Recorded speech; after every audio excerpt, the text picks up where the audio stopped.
신바람 사연 아파트 오늘의 사연 시작하겠습니다.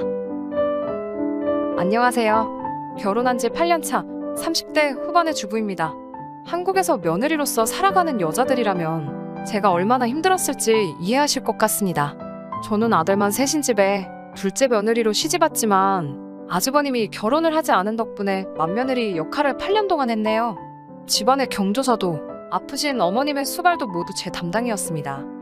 남편이라는 사람도 너무 어리숙해서 친구니 선배니 하는 인간들한테 크게 사기도 2번이나 당하고 늘 직장 다니기를 싫어하고 핑계만 있으면 사표 쓰고 사업할 궁리만 하는 그런 사람이었지요. 그렇다 보니 우리는 늘 경제적으로 쪼들렸고 그로 인해 저는 늘 몸으로 때워야 하는 상황이었네요. 상대적으로 여유가 있고 맞벌이를 하던 막내 서방님과 동서는 돈으로 상황을 벗어났고요. 그러던 중 어느 날 평소처럼 병원 음식은 입에 안 맞아 식사를 안 하시는 시어머니를 위해 만들어간 도시락을 펼치고 있는데 이를 보시던 시어머니께서 제 손을 꼭 쥐시며 제가 얼마나 고생하는지 안다고 하시더라고요. 그러면서 본인이 소유하신 작은 상가 하나를 나중에 꼭 제게 주시겠노라 하시니 그동안의 고생을 다 보상받는 기분이 들더라고요. 그렇지만 그 말씀을 제외하곤 제 상황은 아무것도 달라진 것이 없었네요. 한 번은 막내 서방님이 회사에서 과장으로 승진을 했어요.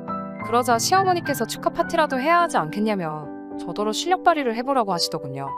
제가 음식 준비하는 동안 동서는 작은 방에서 무얼 하는지 부엌에는 코빼기도 내밀지 않더라고요. 음식 준비를 하다 열받은 제가 동서한테 나오라고 부르니 대번에 시어머니께서 일하고 온 사람 좀 쉬게 놔두라고 하시는 거예요. 막내 서방님도 대번에 저한테 서로 형편껏 되는 만큼 하자면서 형수님이 솜씨 좀 발휘하시고 저희는 경제적인 부담을 지고 그러면 되지 않냐고 하는데 순간 속에서 화가 솟구쳐 올라오는 기분이더라고요. 그래도 좋은 날이고 시어머니도 계시니 속으로 화를 꾹 참았습니다. 음식 준비가 거의 다 끝났을 무렵 막내 동서가 슬쩍 나와서 음식들을 보더니 고작 한다는 소리가 왜 다 고기밖에 없냐면서 이러면 몸에 안 좋다고 반찬 투정을 하더라고요. 그래서 제가 고생했다는 소리는 못할 망정 투정을 부리냐고 그냥 맛있게 먹으라고 좋은 말로 타일렀어요.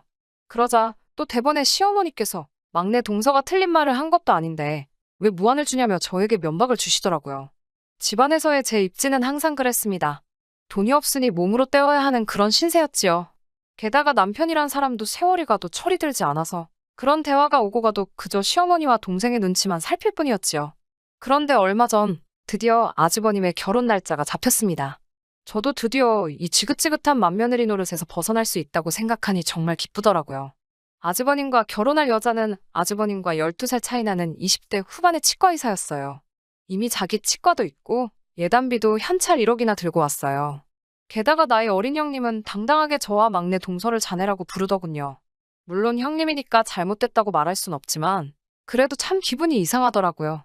지난 추석 때 명절 준비를 위해 형님과 막내 동서에게 전화를 걸었지요.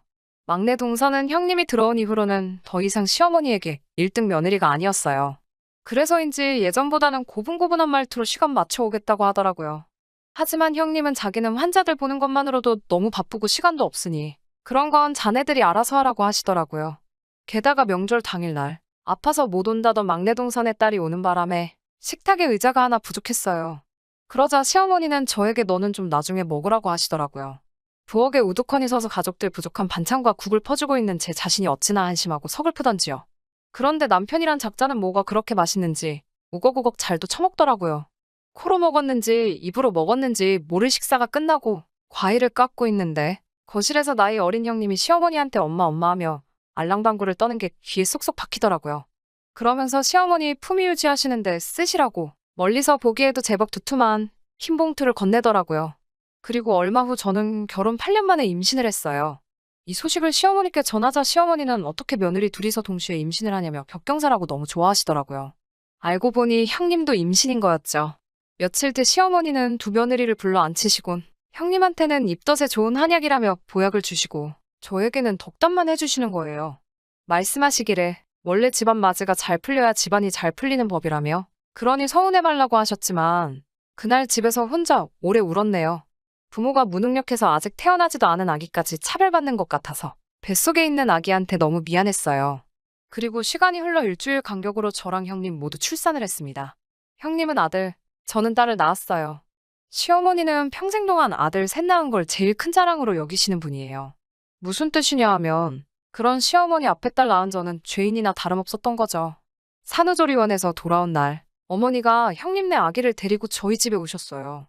하시는 말씀이 어차피 니애 키우는 김에 형님네 아들까지 같이 키우라고 하시는 거예요. 제가 손사래를 치자 한 달에 100만 원씩 준다는데도 싫은 거냐고 하시더라고요.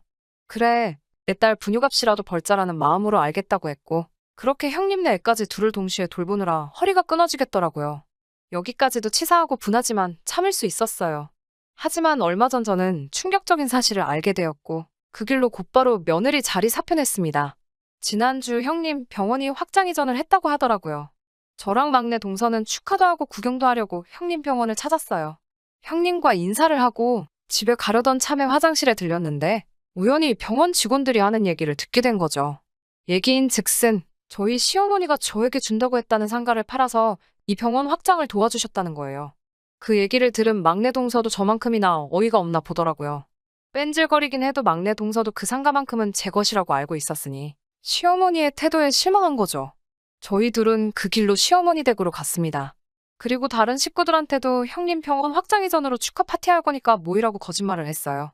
다들 모인 저녁 식사 자리에서 저는 시어머니께 단도직입적으로 여쭤봤습니다. 혹시 저에게 주시기로 한 상가 팔아서 형님네 병원 확장 도와주셨어요? 하고 묻자 시어머니는 그걸 왜 네가 신경 쓰냐고 하시는 거예요. 그러면서 집안은 원래 맞이가 잘 풀려야 다른 사람도 잘 풀린다는 말씀을 또 하시더라고요. 이에 질세라 아주버님과 형님까지 가세해서는 자기네가 잘 살면 우리 모른 척 하겠냐며 한가족이어도 능력 있는 사람 위주로 밀어주는 게 좋지 않냐고 하시는 거예요. 더 이상 그런 개소리를 들어줄 수가 없더라고요.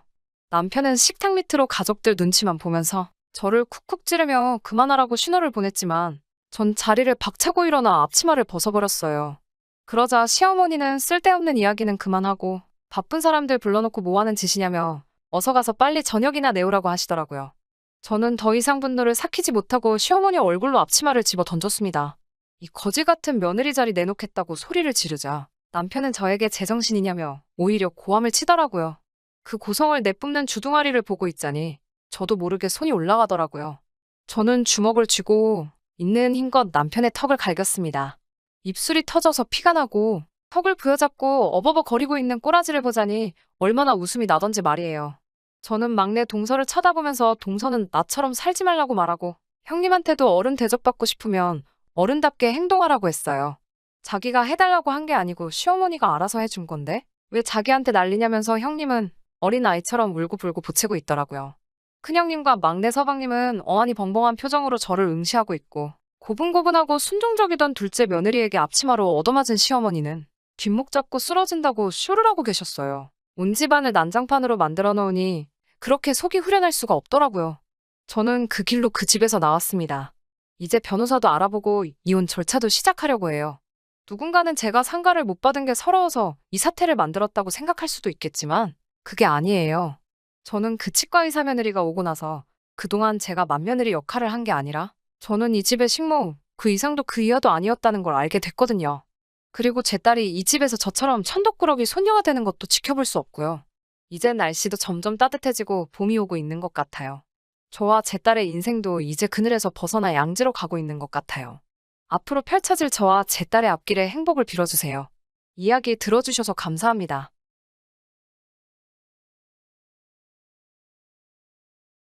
끝까지 들어주셔서 감사합니다. 오늘의 사연은 여기까지입니다. 구독과 좋아요, 알람 설정 부탁드리고 더 좋은 사연으로 다시 찾아뵙겠습니다. 감사합니다.